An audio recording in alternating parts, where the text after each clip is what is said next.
as it was in the beginning, is now, that is world without.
Year, November 17, with Ms. Joy as our head po sa Commission on Cultural Heritage and the Arts ng Parish.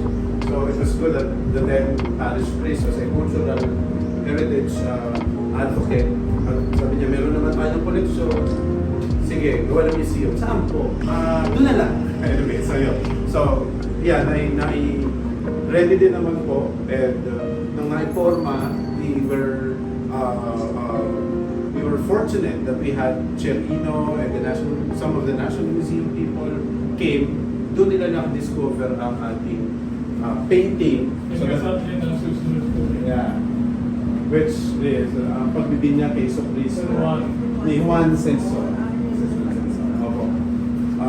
And it was declared December last year as a National Cultural Festival.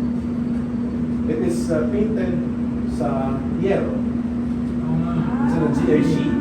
He used to work on that. Same with the estasyon. It's painted on yellow. May magic po yan. Tcharam! Ayan po sila. So for example, dapat pala itago. So we missed one, we lost one. Anong number yan? Number Station number 11. 11. Because his face or Binenta na.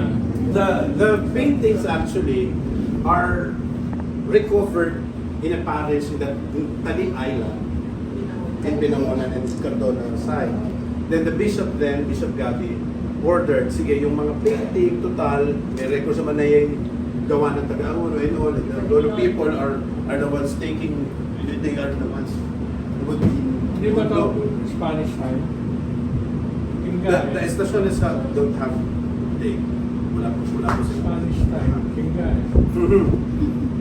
So there.